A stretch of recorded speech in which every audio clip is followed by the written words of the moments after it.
Live from Chicago, this is Fox 32 News at Noon. Right now at noon, the extreme cold settling into our area. Caitlin is tracking the latest. Escaping the cold, we will take you inside a warming center. Right now, it is offering relief to the most vulnerable folks. Good afternoon. Thanks for joining us here. I'm Natalie Bumpke. I'm Anthony Pulse. Happy Friday, everybody. Hope you are nice and warm as you join us this noon. Let's check in with Caitlin Cody as we take a look at the Hancock building there. We said settling in. The cold is settling in. How long is the cold going to be settling in for here, Caitlin? Well, the extreme cold today and tomorrow. Then we slowly start to improve, but then we have the chance for snow this weekend. So let's talk about what's happening right now. You saw from that live shot, it is quite beautiful. You can see the sun is shining. It's making the city bright. We do have some snow, though, as we round the lake from Porter County to LaPorte into Berrien County. There's some scattered light snow coming down. The rest of us, we're doing okay as far as precipitation goes, but my goodness, it is dangerously cold outside. Checking in on the actual temperature, 6 degrees below zero at the lakefront, as well as at O'Hare. 9 degrees below zero in Waukegan is the actual temperature. Same thing in DeKalb. Northwest Indiana hovering right around 0 to 5 degrees below zero. Feeling like the wind chill. 25 degrees below zero at the lakefront, 26 degrees below zero at O'Hare and Aurora. Northwest Indiana, temperatures feeling like you could be in the upper teens to low 20s below zero. So our weather alerts. I want to point out that our warning has expired now that it is noon. We still have the concern for ice jam flooding, though. Kankakee River. So keep that in mind if you live near a river who gets that ice jam flooding. You have that potential today. Now, talking about our weather alert that is in effect as far as the cold goes. Cold weather advisory now has expanded to cover our Illinois side as well. This is going to carry us through the rest of the day into early tomorrow, as this afternoon it's going to continue to feel like we could be down to about 20 degrees below zero. Even into tomorrow, brutally, dangerously cold temperatures are going to be back with that potential for accumulating snowfall. I'll time it out for you coming up. Anthony. Okay, thank you, Caitlin. Appreciate it. ComEd says that they are ready for whatever Mother Nature dishes out. They have extra crews on standby for potential power outages across Chicagoland. Thomas Dominguez is here with ComEd to give us a little insight on how they are prepping. Thomas, thanks for joining us. We appreciate it, sir. Thanks. I appreciate this opportunity to be able to share some tips. All right. So let's start off by, before we get to those tips, run us through a little bit about how ComEd prepares when extreme weather hits like today. Yes, we're constantly tracking the weather forecasts. We knew as soon as Tuesday that this was coming in. So we've had crews positioned in different locations across the service territory, as well as equipment. So if something were to go down or needs help, we have the crews there who can get there as quickly as possible and as safely as possible to restore power. You must have been tuned into Fox 32 News because we knew Tuesday as well, Thomas. We've got some of the best meteorologists in the business. Can you tell us how you guys are with these outages? Have you seen any outages yet today that people need to be aware of? The system is holding up great. Knock on wood. When it's cold out, there's not so much of like a strain on the system. Use, yes. But usually when it's very windy or very icy, that's when we have conditions for more outages. But right now, the system is holding up really well. Okay, knock on wood, that remains the case. You mentioned tips before. In this kind of cold, what are your tips for homeowners to not lose power in the first place? But if they do, what's your message there?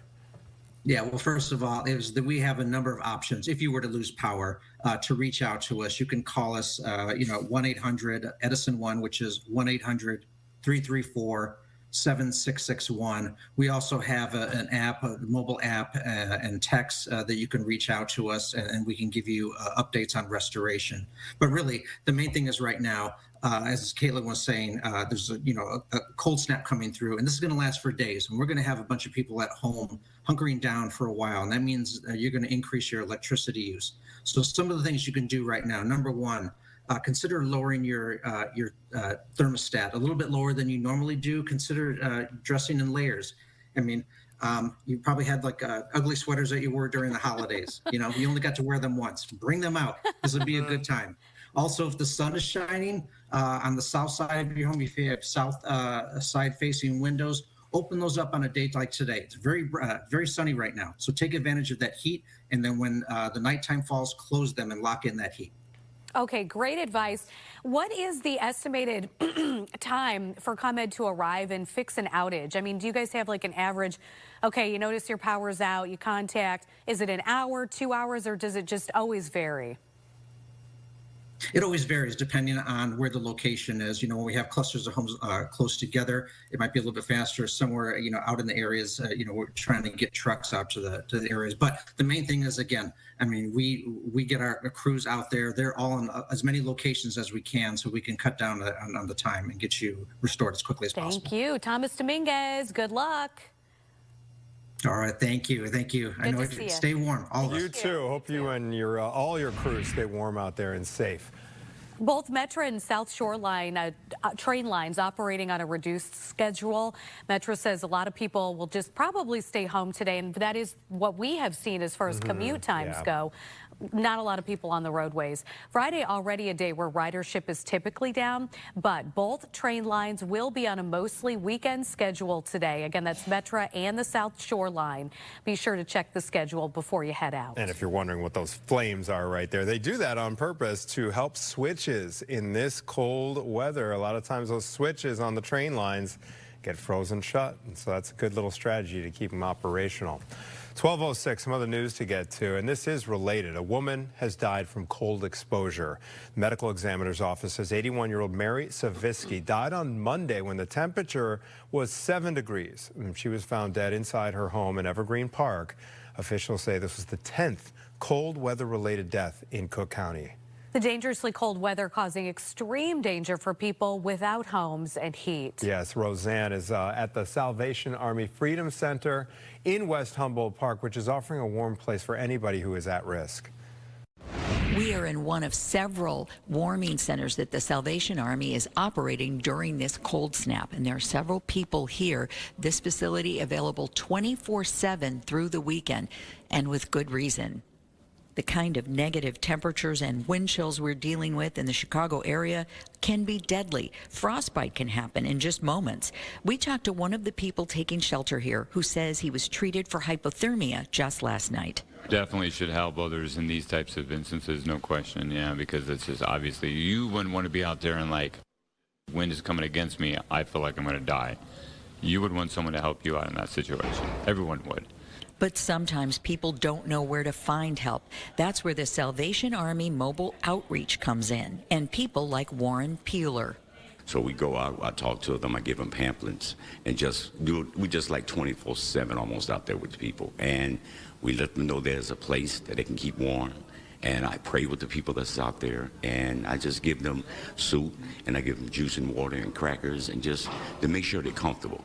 Once again, we're at the Freedom Center at 825 North Christiana in Humboldt Park. But you can find a complete listing of Salvation Army warming centers at our website, fox32chicago.com. You want to just click on links you saw on Fox 32. In Humboldt Park, Roseanne Tejas, Fox Chicago. Our thanks to Roseanne. Weather has been impacting flights all across the U.S. with the biggest number of delays and cancellations, though, expected tomorrow. Airlines bracing for the winter storm that is moving in, but travelers, they don't seem all that nervous. Saquon talked with some of them at O'Hare, and she is there live right now. And what are they saying?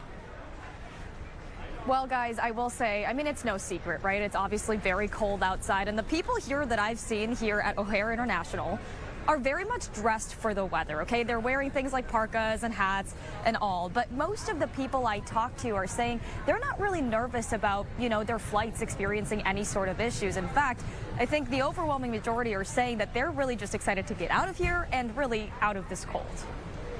Yeah, but I think it's actually a little warmer in Toronto. It's going to be, what, minus 35 with the wind chill? Yeah, pretty much. Yikes. I'm out of here. I like the cold. Oh, you like the cold? Yeah. Tell me what your feelings are on just getting out just in time to miss all of this cold. Well, I was excited because we booked it months ago, and I thought I picked the one weekend that's going to be the coldest in 7 years, so that was very lucky.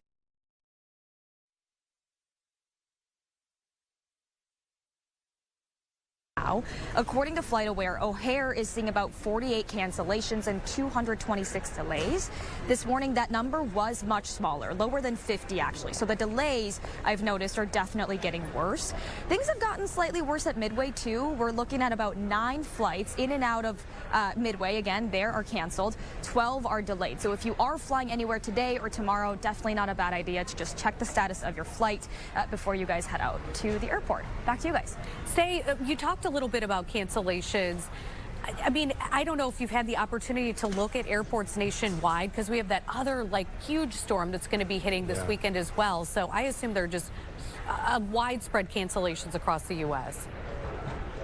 Yeah, I mean, that's exactly right. I'm actually looking on FlightAware. It kind of tracks these flights in real time all around the world. We are actually seeing more flight cancellations and delays tomorrow than we are seeing today. So right now I have about 1,700 cancellations that I'm looking at for tomorrow. And these are flights just within, into, or out of the United States. When it comes to delays tomorrow, we're looking at just over 700. Now, I will note most of those flights that are experiencing any issues tomorrow are out of the Dallas-Fort Worth area. A lot of those flights are also American Airlines flights. So make sure that you are watching that.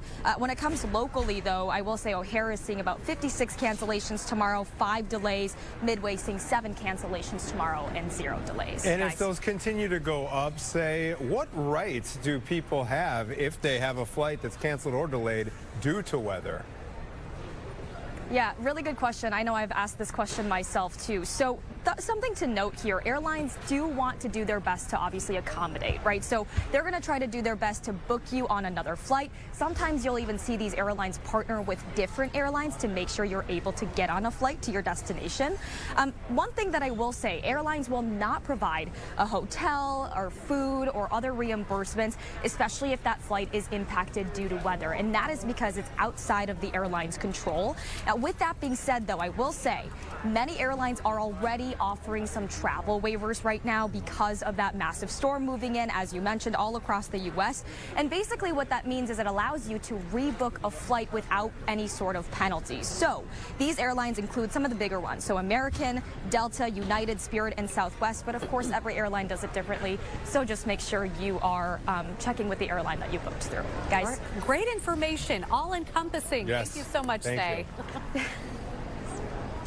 All right, we have more news to get to here on the Fox 32 News at noon. President Trump says the U.S. is close to getting what it needs from Greenland. Coming up, what we are learning about the proposed land deal. Stay with us. Our dad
Welcome back. 5 people are now in custody in connection with the shooting of an Indiana judge and that judge's wife. Lafayette police say 3 men and 2 women are facing charges, including attempted murder and obstruction of justice. Right now, we don't know what led to the shooting.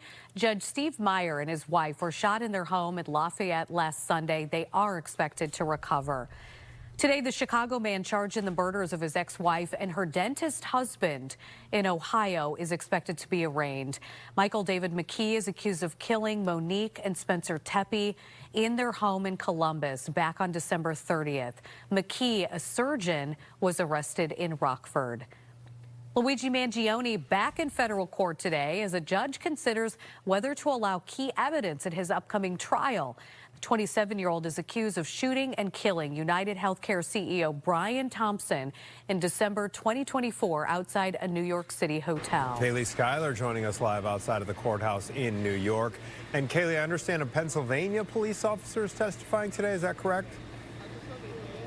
Hi, Natalie and Anthony. That is correct. And that testimony ended about 45 minutes ago. So today we heard from Altoona Police Deputy Chief Nathan Snyder. Now, he was not part of Mangione's arrest and he's not involved in the investigation, but he was testifying about the department's procedures of taking and securing someone's belongings when they're arrested. And he did testify in court today that usually the typical procedures that police will gather belongings that are on or around the person when they're being arrested, and then it'll be documented, safeguarded, and secured.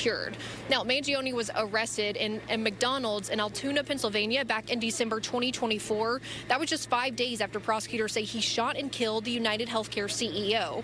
Mangione had a backpack with him when police took him into custody, and his defense lawyers are arguing police shouldn't have taken it and searched it without a warrant.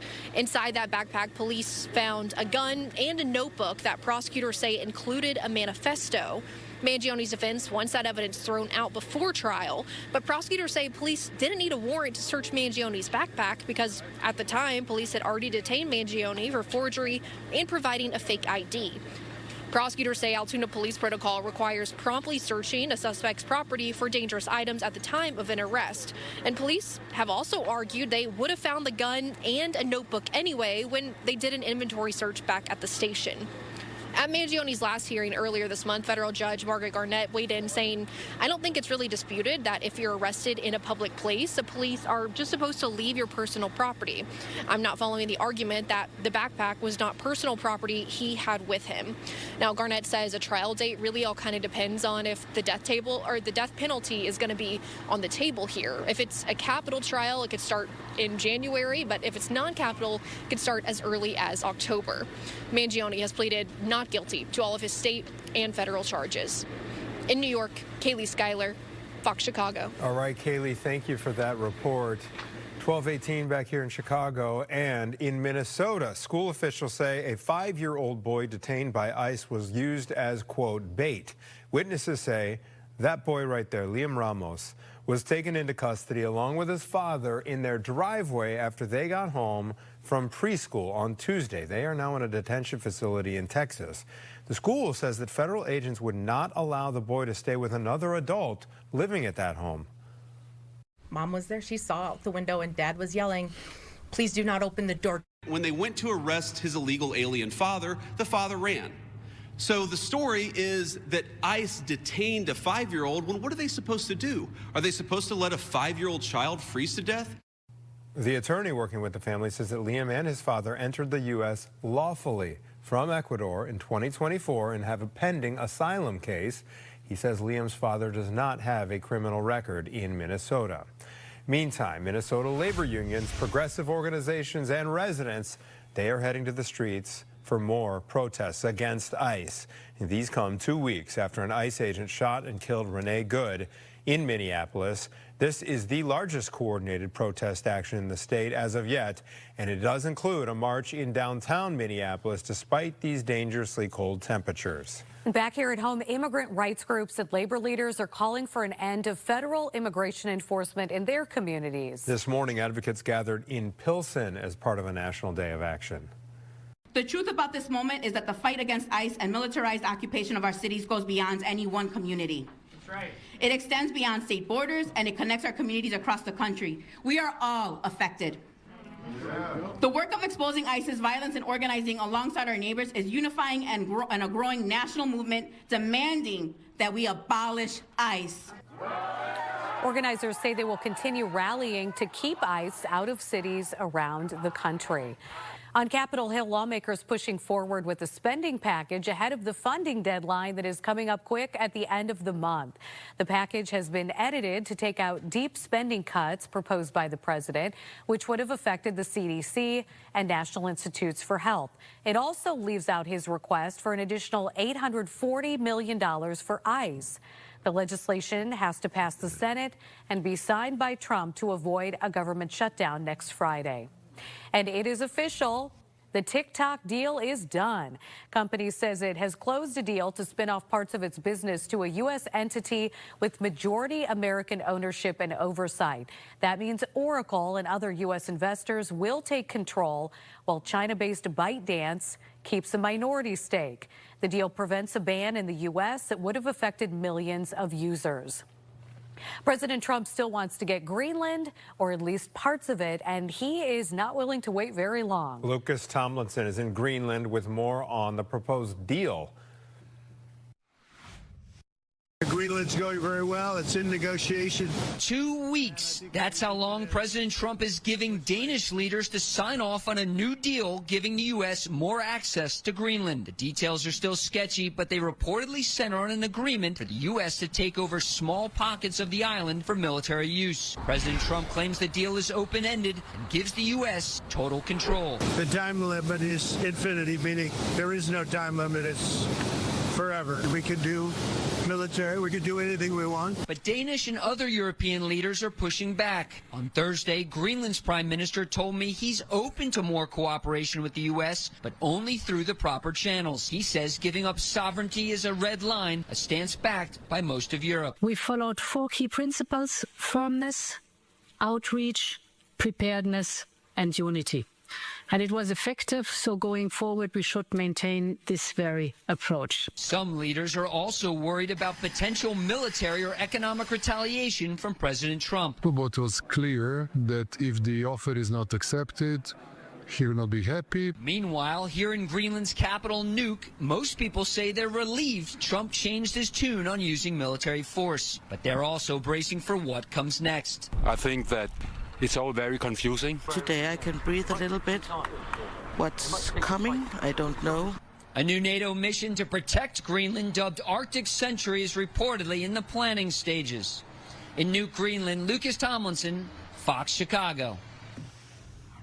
All right. Almost looks Greenland-esque. I was just going to say, this is frozen Lake Michigan from our camera that's high atop the Hancock building.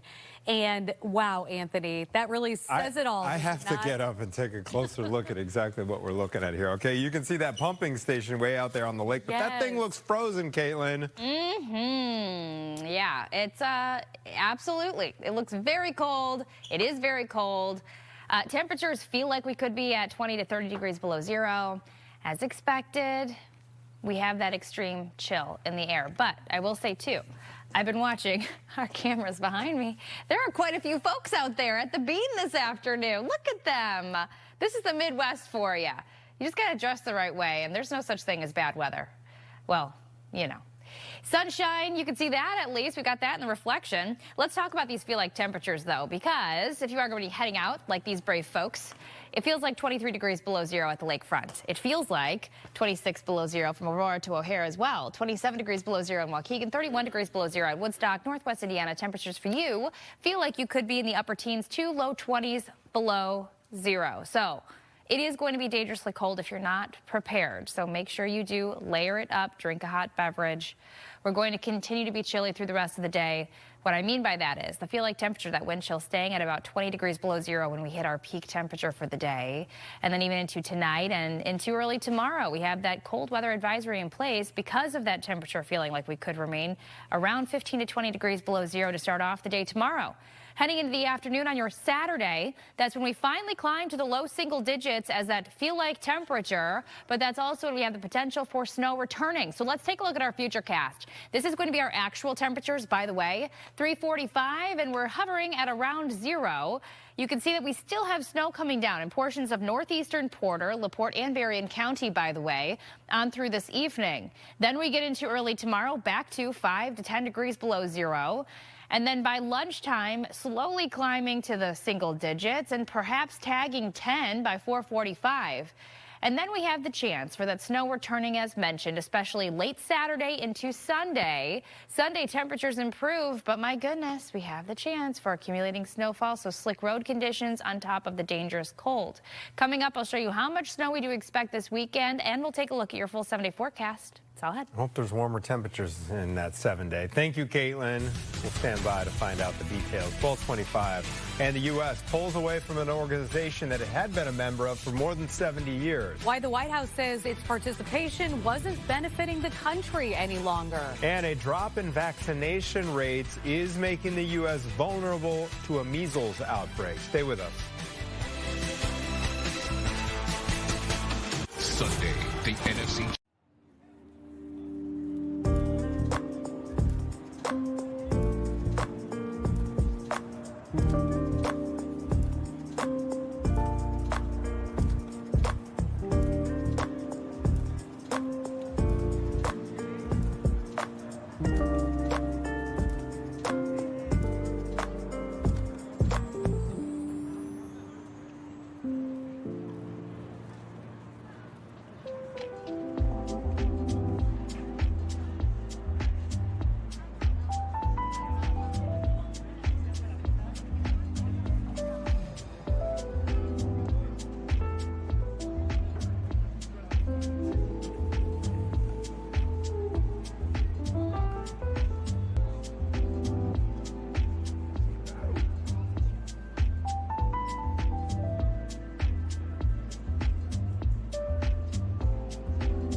The United States no longer a member of the World Health Organization. A year ago, the president signed an executive order to leave the WHO. The Trump administration says the organization mishandled the COVID-19 pandemic and delayed declaring it as a global health emergency.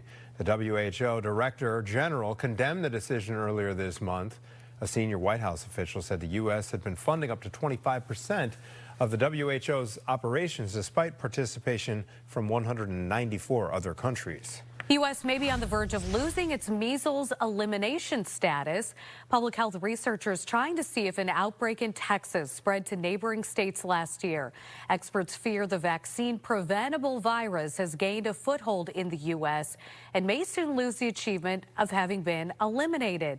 International health authorities plan to meet in April to determine the status in the U.S. Colorectal cancer has become the primary cause of cancer death in people under the age of 50 here in America, while overall cancer death rates have dropped by 44% since 1990. Researchers say that colorectal cancer has risen by 1% every year since 2005 in this age group, again, under 50. Colorectal cancer was the 5th leading cause of cancer deaths and previous data predicted it would be #1 by 2030. However, the disease has taken the #1 spot much earlier than predicted.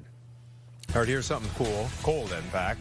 Disney Magic is back on ice. Yes, coming up, we're going to take you inside the new show that's skating into Chicago.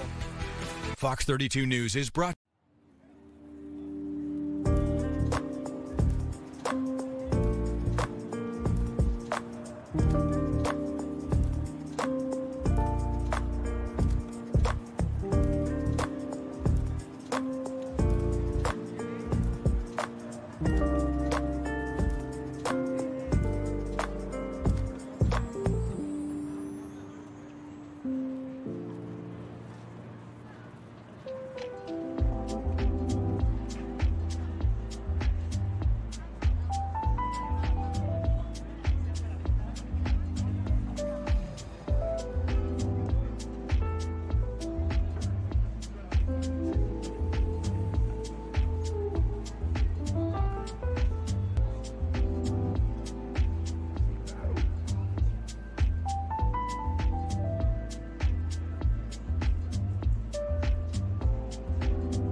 Welcome back to the news at noon. I almost say Good Day Chicago. Day Chicago. We say that for 3 hours. If you haven't joined us on Good Day Chicago, we'd love to see you. Okay, so we are taking a live look outside by the Bean, and as Caitlin pointed out smartly earlier, what in the heck are those people doing? What are they doing? It is What are they freezing. doing? Anthony's taking a closer look. I took a closer look to see how many of them had hats on. Oh. Not all of them have hats on. You're that right. ain't smart. I see a lady with some gorgeous locks flowing in the wind. Yeah, that would help a little bit, cover those ears. You know But what's gonna make a huge- extremities, like you know, Yeah. your digits. And Oh, no. Yeah, those are at risk right now. Yeah, but the sunshine too will help. Yeah. Off the top of the show, we were talking about ways that you can conserve energy in your home. And the man that we were talking to was saying, if you have southern-facing windows, you're having the sunshine blast into your house right now. Open them during the day, close them at night. Yes, it's very cold, dangerously cold outside, but we do have that beautiful blue sky over our city. Not all of us, though, are getting in on that stunning sunshine. Northern locations, Lake McHenry County, northern DeKalb County, Kane County, you have quite a bit of cloud cover out there. And as we were on the lake, our neighbors in Michiana, from, you can see LaPorte to Berrien County, they still got snow. And of course, western Michigan receiving snowfall too. Luckily, though, even though it's very cold, at least we're dry right now in the city. It is 4 degrees below zero. These are the actual temperatures. 6 degrees below zero at O'Hare, 9 degrees below zero from Waukegan to 10 degrees below zero at Woodstock, Northwest Indiana, around 0 to about 3 degrees below zero, feeling like 20 to 30 degrees below zero throughout Chicagoland. So we're seeing 23 degrees below zero at the lakefront, 31 degrees below zero at Woodstock. It's cold outside. Now let's talk about the changes that are happening with this wind chill. So through the afternoon, we're going to have that feel-like temperature remain around 20 degrees below zero. And then we take you through tonight, and it's going to be cold all the way into early tomorrow morning, which is why we have this cold weather advisory in place through tomorrow early, because This is 7 a.m. and we still feel like 22 degrees below zero at the lakefront. Now, as we work our way into the afternoon, this is 4 o'clock tomorrow. Temperatures are going to feel like the low single digits for some. Others, northern areas, below zero still with that wind chill. But then we have the chance for some snowfall. So we are going to have an additional threat to travel. It is going to be the snow. So slick roads along with the very cold temperatures, a bad combination. Let's take a look at this snow. First of all, as mentioned, Michiana still having that snowfall into tonight and early tomorrow, but not until tomorrow afternoon and especially late Saturday. That's when we have that chance for snow really increasing for us in Chicagoland. Heaviest snow totals are expected to be south, but we still are going to have that snowfall coming down. Notice this, 1:30 in the afternoon Sunday still happening. So we're going to have that snowfall as mentioned, especially late Saturday into Sunday, but even Sunday night we could see some lake effect snowfall. So talking about numbers here, I let the time just go. So this is taking us through that lake effect potential. Our model is bringing around 4 to 8 inches at the most. As you can see, the further north you go, less snowfall expected. 1 to 2 inches for the Chicago area. Further south, 2 to 4 inches of snowfall. So we could have slick roads, hazardous travel, cold temperatures. 7-day forecast. Temperatures are going to be increasing slowly. You can see 18 by Sunday. I mean, it's still very cold. Monday morning, though, 2. Tuesday morning, 8. You can see even into Wednesday morning, 2 in the morning. So what I'm talking about is for the kids at the bus stop. I think that was the biggest concern today for having those kids work from home is because of the bus stops. It's going to be dangerously cold through next week. Highs around 20 on Tuesday, Wednesday, and Thursday. Back to the mid-teens. Back to you. All right, thank you, Caitlin. You will have to brave this cold in some form or fashion if you want to get one last meal at Time Out Market in Fulton Market, because today is the last chance to do that. Yes, the food hall is shutting down after today. Time Out Market CEO Michael Marley says the decision comes down to inconsistent foot traffic and higher operating costs. Time Out will continue to operate its food-centric website. Chicago Sky star Angel Reese has another new job. She's going to be part of the Netflix drama The Hunting Wives. Reese is playing Trainer Barbie. She's filming the 2nd season right now. Netflix has not given it a release date just yet. All right, grab the Kleenex, everybody. Gonna shed a tear or two here. Oh, I love this. I saw it earlier this morning. This is a special moment for Derrick Rose ahead of his big night tomorrow. The Bulls posted this video of the Chicago native seeing his jersey, the banner, for the first time. Look at how big it is. It's going to be hoisted up to the rafters tomorrow night. And for this, he was surrounded by many of his family members, some of his former teammates, including Kirk Heinrich, I understand was right there for this. Rose's jersey ceremony will take place tomorrow night. So that'll be a really special moment tomorrow, but there's a little preview. How cool is that? Always good to see. Next to Jordan, Pippen, some of the other, all the championship banners. Legendary. Yes, legendary. All right, 12:37. A magical Disney adventure is skating into Chicago. Disney on Ice is debuting its new show, Jump In, featuring 50 characters and all new moments that fans will recognize. Gabriella Primus has a preview. Wouldn't you say it's a little bit ironic that it's such a cold day, yet we're keeping inside an all-state arena on the ice rink? Well, it's much colder in here. It's totally climate controlled, everyone, so this is the place to be this weekend. I'm with Rebecca. You're an ensemble dancer with Disney on Ice presents a Jump In. How exciting. It's been totally revamped in here, a Disney oasis, I like to call it. Let's talk about what performances families could expect this weekend. Yeah, so here at Disney on Ice presents Jump In, we have so many amazing stories. Mickey, Minnie, Donald, and Goofy are taking us through these stories with their magical mouse pad, and we'll see some of our favorite classics that we know and love, like Toy Story, Frozen, and Encanto, but we're also going to see some new exciting adventures on the ice for the first time, like Inside Out 2, Zootopia, and Moana 2. Okay, so all the big names that we're seeing on the big screen right now, you can get an up-close look at it, seeing it in another light. Let's talk about the performance that we're about to show you, just a snippet of Moana 2. So in Moana 2, we see so many new characters like Moana's parents, Matangi, even Moni, Moana's village historian friend, who's going to take us through Moana's journey to reconnect the peoples of the entire ocean. Sailing from the horizon, back to our home, our island, coming into our view beneath the morning sky. From the shores we've been exploring, returning to tell our story, connected with both the land and sea. Finally, we're back to who we're meant to be. Who I'm meant to be. Voyaging the sea.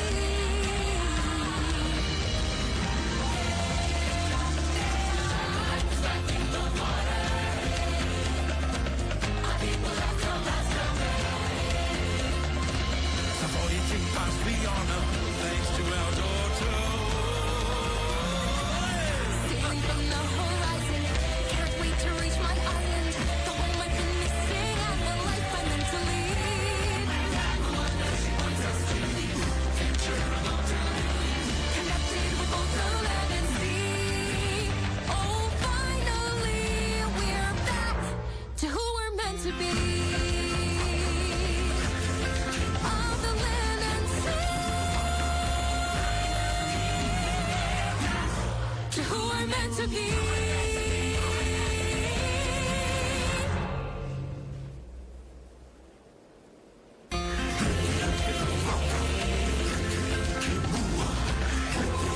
And the crowd goes crazy. Disney on Ice presents Jump In, happening this weekend at Allstate Arena. Plus, there's some other dates that you can expect. We'll have all the information on our website, fox32chicago.com. I'll send it back to you guys. Looks like a wonderful production. Something good to do inside. Your ice, but without the cold temperature. Yes. Yes. Super indeed. fun. All right, 12:41. Speaking of fun, we had another fun way to escape the cold. A preview of the fishing expo that's back in Schaumburg. John was a Chicago.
Our noon show will be wrapping up here in just under 20 minutes, but Chicago Live is just getting started. Anita is standing by with a quick look at what is ahead for her on a Friday afternoon. Hey, Anita. Hey guys, happy Friday to the both of you. You know, let's talk about what we have lined up between the hours of 1 and 4 p.m. online, everybody. We are going to be weather heavy for obvious reasons. We have the Assistant Operations Officer, though, of the Coast Guard cutter Mackinac, who's going to be joining me to talk in our 3 o'clock hour about hitting the Great Lakes this week to begin their ice-breaking operations and what happens when they do get a call for assistance in the extreme cold. We've also called on our friends from Fox Weather so that they can broaden out our perspective on what's happening both here at home, but then also throughout the country. Some folks in the southern portions of our country especially that are really getting hit hard today into the weekend. In our 2 o'clock hour, I'm really looking forward to chatting with the director of a community business academy for a nonprofit that trains, coaches, and connects entrepreneurs in under-resourced neighborhoods on the south and west sides to really add more impact to their neighborhoods. Plus, we're going to talk about enrollment numbers for CPS from Kids First Chicago. So a couple of good conversations there. And in our first hour, we are delving into a new report that suggests that states should increase tobacco taxes to reduce tobacco use, save lives, and fund critical public health programs as Gen Z of all generations. Gen Z, smoking is apparently increasing. So we definitely need more information about the why there. Plus, the one and only Harvard astronomer. Everyone loves him. Avi Loeb is going to be back on the show today as well. All of that and more online between 1 and 4 p.m. So we'll see everyone for another day of Chicago Live very soon. Back to rundown for Anita. Thank you. We'll see you shortly. All right, 12:45. Expectant mothers are actually at a higher risk of heart disease during their pregnancy. Yeah, we'll tell you how it is sneaking up on moms to be and how to fight the risk factors.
Today is Maternal Health Awareness Day, and there's an important conversation that we want to have here. Heart disease is the leading cause of maternal death in the U.S., and many cases are preventable. And joining us now via Zoom is Emily Molador with the American Heart Association to not only share her personal story, but also some insight into what new and expectant moms should be on the lookout for. I'm next to Natalie, who is, what's the countdown at now? I think we've got like 4 more weeks. Four more weeks for kid number 2 for Natalie. So what is your main message this morning, Emily? Well, congratulations. That's very exciting. You know, my main message to mothers is to be your own advocate and know the risk factors for both new and expectant moms. During the 3rd trimester of my pregnancy, and it was my 2nd pregnancy, so I knew what was normal and what felt normal. I knew I felt off. So working at the American Heart Association, I knew that heart disease is the leading cause of death for moms and how important early detection is. And I also owned a blood pressure cuff at home. So I took my blood pressure, noticed my numbers were a bit high. Those continued to creep up the next couple of weeks. So my medical team kept a close eye on me. And then at my 38-week appointment, they said that my numbers were too high to hold on any longer. So I was brought over to the hospital, and we had a C-section scheduled for a few hours later. During the next couple days, they kept me at the hospital, monitored my levels, and they did go back to normal. However, I was then discharged and shared, come back in at your 6-week follow-up appointment. We'll check your numbers again. And I was home for about 12 hours when I had just the worst headache I've ever had in my life. I knew I felt off. I checked my blood pressure myself, and my numbers were dangerously high. So I called my doctor. They had me come back into the office. And at that point, my numbers were 160s over 110s, and they should be under 120s over 80s. Yeah. So they sent me straight back to the hospital, where I was readmitted for a couple more nights to be treated for preeclampsia. What is your best advice to moms? Because sometimes in certain parts of Chicago, it's hard for women to get the care they need as they're pregnant. Maybe they're not going in, as often as they should. So what should we be doing? I think the best advice I have is to trust your gut, trust your intuition. If something feels off, check your own blood pressure, monitor yourself. If you can't do that, ask for your medical team to check up on you. Never second guess calling your doctors or getting checked. And that includes after birth as well, because there is that gap between, having your baby and then that 6-week follow-up appointment. There's a lot that could happen in that time frame. Absolutely. Emily, we could talk to you all day. Thank you so much for sharing your story. Emily. Thank you for having me. All right, we're going to take a quick break, but we're going to get one last check of our weather. Frigid weather on a Friday afternoon as we take a look at a frozen Lake Michigan right after this. This program is brought to you by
isn't looking for a way to escape the cold this weekend? All right. Well, the fishing expo is back in Schaumburg, so we hooked Jake into reeling us in for a preview here.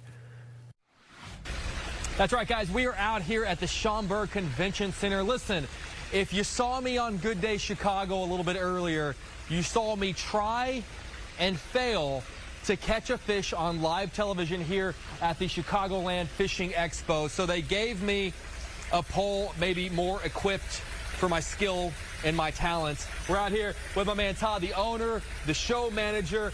Todd, I did my best in that live hit, okay? And I did see you catch one. I did catch one after we went off the air. Tell people, first of all, what are we doing right now? So this is one of our family-friendly features.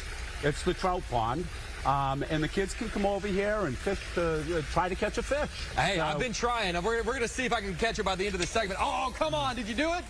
Oh, you did have one on. I did have one. All right, now this is day 2 right now. It's running through Sunday. For people who've never been out here before, you see in the distance you got boats, you got fishing simulators, you have, I mean, just about everything you could want if you want to come out and maybe have a little preview of what people could be doing this summer, right? Absolutely. I mean, it's a great place. We have a ton of seminars going on. So whether you're a young angler, an older angler, experienced, inexperienced, any age, you can come out here, you can learn to catch fish.